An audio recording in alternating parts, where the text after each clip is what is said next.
짜릿함이 살아있는 시간 한상원의 스포츠.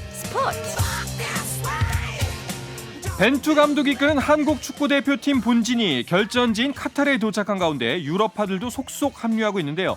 자세한 소식 서호정 축구 전문 기자와 살펴보겠습니다. 서호정 기자 안녕하세요. 안녕하세요. 네, 자 우리나라 대표팀은 앞서 말씀드렸다시피 카타르에 입성을 했습니다. 네, 한국 시간으로는 그러니까 일요일에서 월요일로 넘어가는 자정경에 이제 대표팀 선수들이 출국을 했습니다. 네, 그러면서 카타르에는 이제 새벽 4시에 도착을 했는데요. 한국과 카타르의 시차가 6시간이다 보니까 한국 시간으로는 오전 10시 45분경에 도착을 한 겁니다. 대표팀을 먼저 기다리고 있던 선수도 있었는데요. 말씀하셨다시피 황의조 선수가 가장 먼저 카타르에 도착해 있었습니다. 네, 당초 황의조 선수는 올림피아코스의 팀 동료인 황희범 선수와 함께 오늘 그러니까 오후 시간, 그러니까 카타르 현지 시간이죠. 카타르 현지 시간으로 오늘 오후에 들어올 예정이었으나 최근에 황의조 선수가 소속팀 경기 명단에서 제외됨에 따라서 조금 더 일찍 들어왔고요. 네. 이강인 선수도 황의조 선수의 뒤를 이어서 도하에 도착해서 대표팀을 기다리고 있었습니다. 이제 뭐 남은 선수들은 황희차, 황인범, 김민재, 이재성, 정우영 선수들이 합류를 하고 가장 마지막으로 수요일에 주장인 손흥민 선수가 도하로 입성을 하게 됩니다. 그렇군요.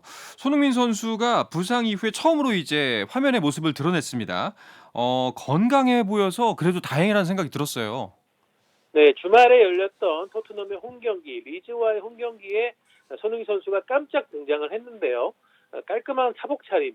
하지만 얼굴에는 그동안 보기 힘들었던 뿔테 안경을 쓰고 나타났습니다. 네. 아무래도 왼쪽 눈가에 있는 수술 자국을 좀 가리기 위한 선택으로 보여지는데요.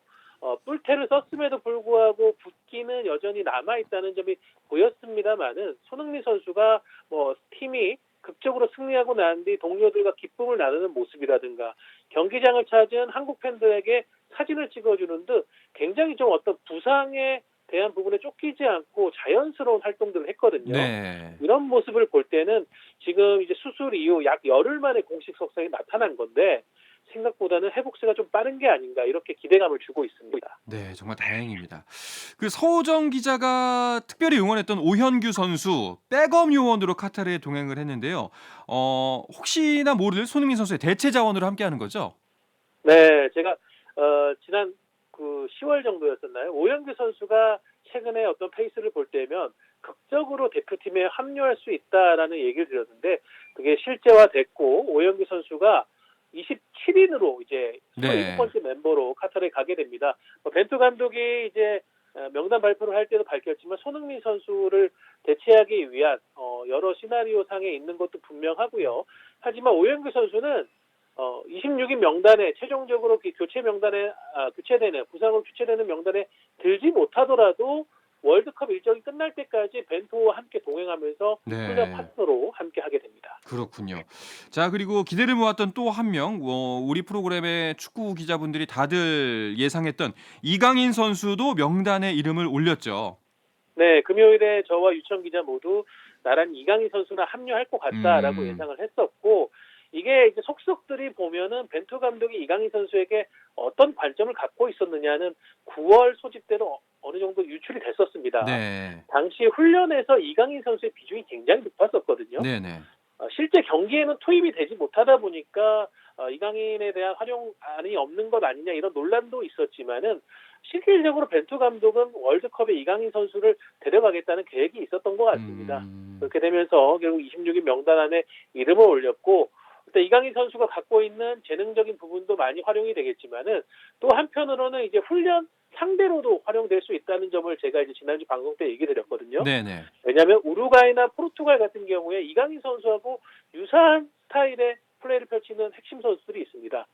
그런 선수들을 막기 위한 어떤 대체적인 훈련을 위해서라도 이강인 선수는 반드시 벤투에 필요했었습니다. 그렇죠. 알겠습니다. 자, 우리나라의 최종 엔트리 좀 더 자세하게 살펴보도록 하겠습니다. 많은 분들의 예상에서 크게 벗어나진 않은 것 같아요. 네, 이제 변수가 거의 하나 있었던 것 같습니다. 지난주 금요일 아이슬란드와의 최종 평가전 때 박지수 선수가 발목 부상을 당해서 교체가 됐었죠. 네. 결국 박지수 선수는 다음 날 검진 결과 발목 인대 파열로 확인이 되면서 네, 벤투 감독이 이미 명단 발표를 하기 전에 박지 선수는 제외되는 것이 결정이 됐습니다. 이게 왜 변수가 됐냐면은 벤투 감독이 아이슬란드전에 거의 지금 1년 6개월 만에 3백을 꺼내 썼습니다. 네. 이 얘기는 이제 3백이 어떤 본선 상대들을 속이기 위한 트릭보다는 실질적으로 활용할 수 있는 플랜 B나 C 중에 하나라는 얘기거든요. 그렇게 될 경우에는 센터백이 분명 한 명이 더 필요했는데 박지수 선수가 부상을 입으면서 벤투 감독은 당초에는 5명 정도의 센터백을 뽑으려 하던 계획을 결국은 변경을 하면서 4명의 센터백만을 선발하는 것으로 마무리를 하면서 김민재, 김영권, 권경원, 조유민 선수가 월드컵을 가게 됐습니다. 네. 자, 뭐 현지에서 전해진 소식에 따르면 우리 대표팀 곧바로 현지 적응 훈련한다고 하던데요. 네, 현지 시간으로 오늘 늦은 밤 시간에 시작을 합니다. 뭐 아시겠지만은 최근 도하의 날씨가 선선해졌다고는 하나 한국보다는 훨씬 더 좀 기온이 높거든요. 그러다 보니까 이곳에서는 저녁 늦은 시간에 훈련이 진행되고요. 첫 훈련의 초점은 역시 선수들의 컨디셔닝 관리일 것 같습니다. 네. 아이슬란드전이 끝나고 선수들이 휴식을 좀 가졌다가 이제 들어가서 이강인 선수, 황희찬 선수가 합류하면서 또 훈련을 시작하고 있고요. 아무래도 유럽에서 오는 선수들이나 한국에서 출발해서 간 선수들이나 시차에 대한 변수가 존재하기 때문에 이 부분에 대한 컨디셔닝을 좀 일관되게 맞추는 것이 지금은 벤투에게 가장 중요한 숙제입니다. 그렇네요. 확실히 컨디션이 끌어올리는 게 중요할 것 같습니다. 자, 그러면 대한민국 월드컵 대표팀의 전체 명단을 다시 한번 짚어주시죠. 네, 26명의 선수가 선발됐습니다. 골키퍼는 3명입니다. 김승규, 조현우, 송범근 선수. 수비수는 센터백 4명, 측면 수비수 5명을 뽑았는데요. 센터백은 김민재, 김영권, 권경원, 조유민. 측면 수비는 김문환, 윤종규, 김태한, 김진수, 홍철이 뽑혔습니다. 네. 미드필더는 알싸를 뛰고 있는 정우영 선수와 프라이브로크 뛰고 있는 정우영 선수 모두 뽑혔고요. 그 밖에도 손준호, 백승호, 황인범, 이재성, 권창훈, 이강인, 그리고 주장 손흥민, 황희찬, 나상호, 아이슬란드 전에서 골을 넣은 송민규 선수가 네. 선발이 됐습니다. 공격수는 황의조, 조규성 선수 두 선수가 뽑혔고요. 그리고 앞서 얘기 드렸다시피 27번째 멤버로 수원 삼성의 오영규 선수가 함께하게 됩니다. 그렇습니다. 자, 이제 뭐 아까부터 컨디션의 중요성 몇 번을 강조해 주셨는데 우루과이전까지 딱 열흘 남았습니다. 아마 어떤 부분이 좀 많은 변수가 있을 것 같나요? 네, 앞서 얘기 드렸다시피 지금 유럽에서 뛰는 선수들은 주말까지 경기를 격렬하게 소화하고 왔습니다. 네. 김민재 선수나 이강인 선수나 또 다른 선수들 같은 경우도 풀타임을 지금 소화하고 왔기 때문에 이 선수들의 컨디션을 어느 정도 열흘 동안 최대한 끌어올리는 부분도 중요하겠고요. 그렇기 때문에 벤투 감독이 별도로 카타르 쪽에서 평가전을 치르는 것보다는 훈련으로만 우루과이전을 준비하겠다고 했거든요. 네. 그런 컨디셔닝적인 부분을 한 닷새 정도 좀 조절을 하고 난 뒤에 마지막 후반부 닷새는 우루과이전을 위한 맞춤형 전술 준비에 초점을 맞출 것 같습니다. 네, 알겠습니다. 진짜 컨디션 관리 잘해서 좋은 결과 있기를 바라보겠습니다. 서우정 기자도 계속해서 그 생생한 소식 전해주시기 바라겠습니다. 네, 알겠습니다. 네, 월드컵 소식 서우정 기자와 함께했습니다. 고맙습니다.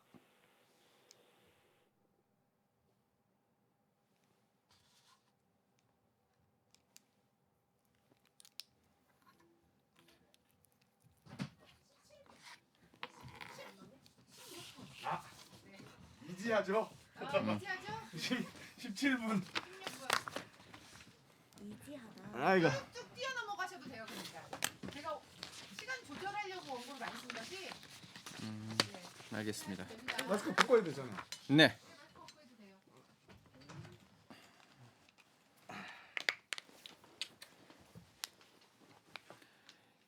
이거 한지 이제 6개월 좀 지난 것 같은데 네. 이혜진 기자의 마스크 벗은 모습 한 번도 못 봤어. 야 복고해. 아니 편하게 하세요. 너무 숨기는 거 아닙니까 이혜진 기자님? 아, 근데 이제 여자분들은 이거에 너무 익숙해졌다 그러더라고. 맞아. 코로나에 메이크업도 여기는 메이크업 잘안 여기만 하고. 이렇게 그런 분이 있더라고요. 열심히 하고 여기는 이제 눈 위주로 한다. 예전에 KBO 전 홍보팀장님하고 술을 먹는데 여자 홍보팀이었어요. 마스크를 안 벗으세요.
이어서 귀에 쏙쏙 박히는 야구 이야기 정세영 이혜진의 스트라이크 존으로 이어갑니다. 문화일보의 정세영 기자 그리고 스포츠월드의 이혜진 기자와 함께합니다. 두 분 어서 오십시오. 안녕하십니까. 네, 두 분 고생하셨습니다. 이제 좀 쉬시나요? 아, 실수는 실수 없습니다. 없나요? 네. 그렇군요. 월급쟁이 뭐 어디 가나요? 가슴이 갑자기 설렸습니다. 네. 일단 한 시즌이 진짜 후딱 지나간 것 같은데요. 네. 언제 끝나나 이런 생각을 했었는데 한국 음. 시리즈 끝났고 이제 각종 시상식이 기다리고 있습니다. 네. 개인적으로는 올해 이제 코로나19 이후 2년 만에 이제 처음으로 100% 관중이 입장했잖아요. 올해 600만 명이 넘는 관중이 야구장을 찾았는데요.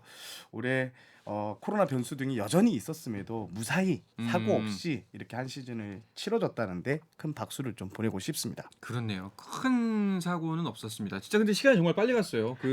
이제 곧 전반기가 마무리됩니다라고 이제 이야기를 했던 것이 엊그제 같은데 맞습니다. 벌써 가을도 훅 갔고 야구도 훅 맞습니다. 갔습니다. 자, 뭐 총 결산의 이야기를 해봐야 할 텐데 결국에는 이변 없이 SSG가 우승을 했네요. 네, 그렇습니다. SSG가 4승 2패로 한국 시리즈를 우승을 했습니다. 4차전까지 2승 2패로 굉장히 네. 팽팽한 승부를 이어가고 있었는데요. 개인적으로는 5차전 승리가 흐름을 가져가는데 큰 역할을 하지 그쵸. 않았나 싶습니다. 7회까지 끌려가다가 8회 말 최정 선수의 홈런 또 9회 말 김강민 선수의 이 끝내기 홈런으로 극적인 승리를 거뒀는데요. 이 승리를 기점으로 주도권을 잡았고 기세가 6차전까지 이어지면서 그대로 경기를 끝냈습니다. 그렇죠. 진짜 딱 그 승부의 분수령이라고 한다면은 5차전의 그 끝내기 홈런이었던 것 같습니다. 사실 맞습니다. 5차전에 7회까지만 해도 SSG가 이길 거라고는 정말 그 누구도 예상하지 않았거든요. 안유진 선수가 그때 선발이었죠. 네, 맞아요. 팔꿈치 팔에 이 손가락에 물집이 있었는데 예. 왜 이렇게 잘 던지는 거야? 라고 그러니까요. 다들 이제 SSG 네. 선수단 쪽도 좀 약간 멘붕이 왔던 것 같습니다. 음. 하지만 야구는 끝날 때까지 끝난 게 아니다라는 이 명언을 다시 한번 증명했는데 결국 이혜진 기자가 말씀해 주셨지만 김강민 선수 7일 열린 5차전에서 이 끝내기로 흐름을 완전히 SSG로 가져왔고요. 6차전까지 이 기세가 이어지면서 통합 우승 트로피를 들었습니다. 사실 이 한국 시리즈를 전체로 놓고 보면 최정 선수가 더 잘했어요. 6경기에서 타율이 4할 7푼 6리에 2개의 홈런, 9개의 타점을 올렸는데 주로 이제 대타로 나왔지만 타율은 뭐 나쁘진 않았습니다. 김강민 선수가 3할 7푼 5리였는데 그래도 김강민 선수의 이 홈런 한 방이 시리즈의 흐름에 결정적인 역할을 했다. 그래서 기자단 투표 77표 중 42표를 받아서 김강민 선수가 한국 시리즈 MVP에 올랐습니다. 그렇죠. 자, 그럼 이제 시즌 중에는 최정 선수고 이제 한국 시리즈에서는 김강민 선수니까 둘 다 한번 모시는 걸로. 네. 일단 한번 오시면 좀 이제 서운하니까. 김강민 선수는 네. 제가 또 네. 개인적으로 친분이 좀 있습니다. 그래서 알겠습니다. 빨리 이제 소배 요청이 들어갔거든요. 네. 그런데 이번 주부터 또 이 우승 인사를 좀 다녀야 된다고 하더라고요. 그래서 엄청 시간을 좀 빼기가 힘들다. 네. 그래서 카타르 월드컵이 끝난 뒤에 알겠습니다. 저희가 이렇게 초대 손님으로 모시겠다고. 업어서라도 모셔오시죠. 네, 알겠습니다. 네, 알겠습니다. 명심하겠습니다. 예. 사실 그런데 저 이번 한국 시리즈 뭐 플레이오프도 다 전체가 다 그랬지만 보면서 키움의 팬이었건 SSG의 팬이었건 정말 재밌었어요. 정말 재밌었어요. 네. 야구. 맞습니다. 반면에 또 이제 언더독의 반란 키움을 응원하셨던 분들은 재밌었던 만큼 또 아쉬움도 컸을 것 같아요. 네, 사실 저 역시도 굉장히 좀 놀란 부분이 많았습니다. 이 포스트 시즌을 치르면서 선수들이 성장하는 모습이 그냥 한눈에 보일 정도였는데요. 준 플레이오프에서부터 플레이오프 또 한국 시리즈를 거치는 동안 정말 그 누구도 힘든다는 말을 하지 않더라고요. 네. 또 다 동료들 덕분이다 이렇게 말하는 선수가 정말 많았고요. 개인적으로는 또 이정우 선수의 모습이 참 인상적이었는데 뭐 야구장 안에서 맹타를 휘두르는 것은 기본이었고요. 이 더가웃 리더로서도 이제 팀의 중심을 굳건히 잡아주는 네. 모습이 굉장히 좀 인상적이었습니다. 이 시리즈가 모두 끝나고 나서도 이 눈물을 흘리는 후배들에게 다가가서 좀 다독이는 네. 모습을 보여주더라고요. 올해 키움의 가을은 정말 뜨겁지 않았나 이렇게 생각이 그 듭니다. 홍홍기 감독이 시리즈가 딱 종료되고 라커룸에 들어가서 선수단이 이렇게 딱 도열해 있었습니다. 예. 선수들이 다 얼굴 표정이 무거웠는데 홍홍기 감독이 이렇게 말 던집니다. 야, 얼굴 펴. 고개 들어. 너네가 가을 야구에서 가장 많은 승리를 따냈어. 8승 7패였거든요. 가장 그렇죠. 많은 8승을 따냈다. 너네는 자랑스럽다는 말을 했는데 그게 참 저는 딱 가슴에 좀 와닿았습니다. 정말 진짜 재밌는 야구 봤다. 정말 잘 즐겼다라는 생각이 들 정도였는데 뭐 사실 키움 대단했습니다. 이번에 진짜 덕분에 뭐 이제 키움도 덕분에 이 홍원기 감독도 덕분에 재계약을 이제 서로 덕분에 재계약을 했죠. 네, 그렇습니다. 네. 아쉽게 우승은 실패했지만 이 홍홍기 감독은 이 올가을 작두를 탔다라는 평가를 받을 정도로 이 현란한 전략 전술. 근데 이게 거의 다 통했어요. 그렇죠. 그래서 가장 많은 스포트라이트를 받았는데 올해 계약이 만료가 됐었거든요. 그랬는데 홍 감독 키움이 재계약을 거절할 뭐 명분은 없었고요. 사실 키움과 홍 감독은 조건이 3년 총액 14억 원, 계약금 2억 원, 연봉 4억 원의 계약 협상을 마쳤습니다. 네. 총액 기준으로는 2014년 11월 영경엽 전 넥센 감독이 세운 구단 역대 감독 최고 대우 타이고요. 연봉 4억 원은 히어로즈 구단 역대 최고액입니다. 그렇죠. 사실 그만큼 대단한 활약을 펼쳤습니다. 자, 그렇게 되면은 이제 다음 시즌에 각 프로팀의 감독들은 다 확정이 된 건가요? 네, 그렇습니다. 올 시즌 종료 후에 계약이 만료되는 감독은 총 5명이었는데요. 네. 이 가운데 한국 시리즈에 진출한 두 팀만이 동행을 이어가기로 했습니다. SSG 같은 경우에는 이례적으로 한국 시리즈 5차전을 앞두고 김원영 감독과의 재계약 방침 소식을 전하기도 했습니다. 키움은 앞서 얘기한 것처럼 한국 시리즈를 마친 뒤에 홍원기 감독과 재계약을 체결을 했고요. 또 한국 시리즈 문턱에서 좌절했던 LG는 염경엽 감독에게 지휘봉을 맡기기로 했습니다. 앞서 두산은 이승엽 감독을 선임을 했고요. 삼성과 NC는 올 시즌 감독 대행으로 팀을 이끌었던 박진만 감독 또 강인권 감독을 사령탑에 올렸습니다. 계약 기간이 남아 있었던 KT, 기아, 하나, 롯데는 기존 감독과 내년에도 함께 하기로 했습니다. 그렇습니다. 이제 감독들이 다 확정이 되니까 코치진의 이동도 활발하게 이루어지더라고요. 그렇습니다. 통합 우승을 차지한 SSG가 벌써 수석 코치 3명을 배출했습니다. 일단 전영덕 코치가 NC 수석 코치로, 이대진 투수 코치가 하나 수석 코치로, 또 김정준 전력 분석 팀장이 LG 수석 코치로 이동을 했습니다. 많이 빼앗긴 만큼 SSG는 조만간 새로운 코치진을 인선해서 발표할 예정인데 외부 영입 인사가 좀 많을 것이라 이렇게 기대을 했습니다. 이밖에 관심을 좀 모았던 LG 이종범 2군 감독은요, 주루 코치로 1군 코치로 이제 1군 무대에 복귀할 예정이고요. 네네. 또 눈에 띄었던 게 이종훈 전 롯데 감독은 롯데 2군 감독으로 이렇게 오게 됐는데 7년 만에 롯데에 복귀하는 것입니다. 그렇군요. 그 이제 LG 연경엽 감독 이야기가 나와서 말인데 지금 그 기술위원장이었잖아요. 네. 예. 그런데 이제 기술위원장에서 내려오면은 어떤 분이 또 그 자리 맡을지도 궁금해하시는 분 많거든요. 일단 기술위원장이 없는 체제로 좀 갈 예정입니다. 지금 조범현 감독, 양상문 기술위원이 이제 지금 있는데 요 두 분이 가장 이제 고참 기술위원인데 요 두 분이 좀 이끌어가는 이런 모양새로 좀 맞추고요.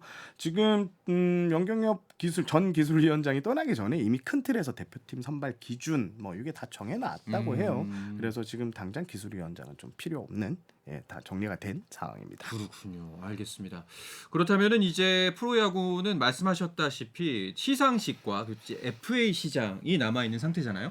네, 그렇습니다. KBO는 어제였죠. 지난 13일 2023년 FA 자격 선수 명단을 공시했습니다. A등급이 11명, B등급이 14명, C등급이 15명 등 총 40명이었습니다.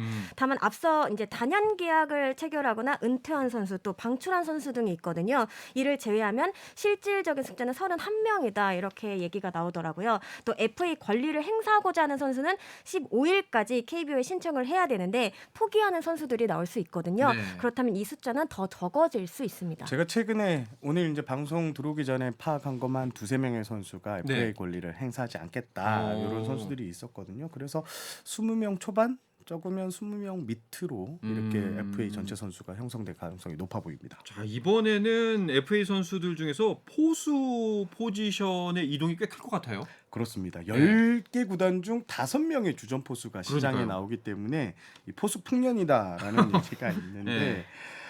지금 현재로서 뭐 양의지 선수, 유강남 선수의 몸값이 뭐 거의 100억 원 이상 훌쩍 넘을 것이라는 이런 관측이 많고요. 네. 또 박동원 선수는 기아와 잔류 협상을 좀 하고 있는데 이게 좀 쉽지 않은 것 같아요. 양측에서 생각하는 그 금액이 좀 많이 다른다고 합니다. 여기 또 박세혁 선수도 우승 포수 출신이잖아요. 박세혁 선수는 이 앞에 그 대형 포수들이 좀 이적을 하면 요게 이제 그거에 따라서 이적할 가능성이 높고 이재원 선수는 약간 고민을 할 것 같아요.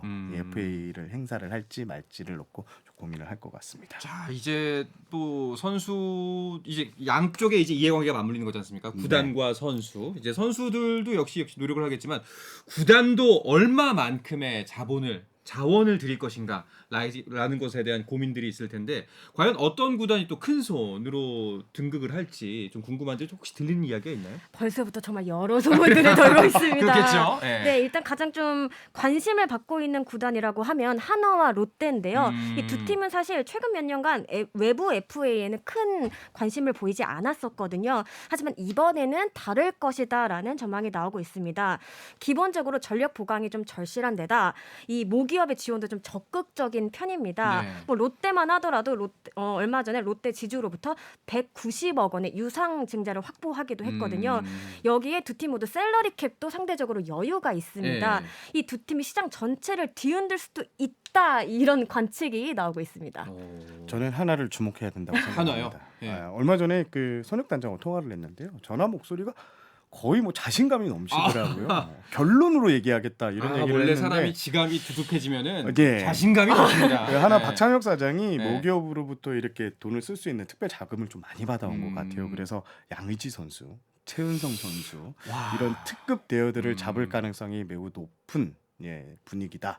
이렇게 말씀을 살짝 귀뜸을 드리겠습니다. 사실 그런 면에서 본다면은 SSG가 이번에 우승을 한 것이 굉장히 커다란 역할을 했다는 생각도 들어요. 그렇습니다. 올해 예. 220억 연봉 예. 총액이 220억 이상이었거든요. 결국 쓴 만큼 우승을 가져갔으니까 다른 구단들이 좀 많이 느끼는 바가 있었을 그리고 것 아마 같습니다. 이제 그 모기업 입장에서는 이만큼 이게 홍보가 될 수 있구나. 맞습니다. 예, 구단주가 의지를 갖고서 스포츠에 투자를 한다는 것이 얼마만큼 도움이 될 수 있냐는 선례를 또 다시 한번 원래 예전에 그랬지만 좀 사라지는 분위기였다가 다시 한번 되살린 느낌이 없잖아 있어서 아마 한화, 롯데, 뭐 삼성 여러 구단들이 좀 그런 부분에서 많이 생각을 할 수 있지 않을까 싶어요. 그래서 이례적으로 이번 시장을 앞두고 롯데가 유상증자를 통해 195억을 그러니까요. 데리고 가져왔다는 이런 보도 자료까지 냈거든요. 뭐 아는 분들의 이야기지만 롯데가 참 돈 안 쓰기로 유명한 구단인데 예. 네.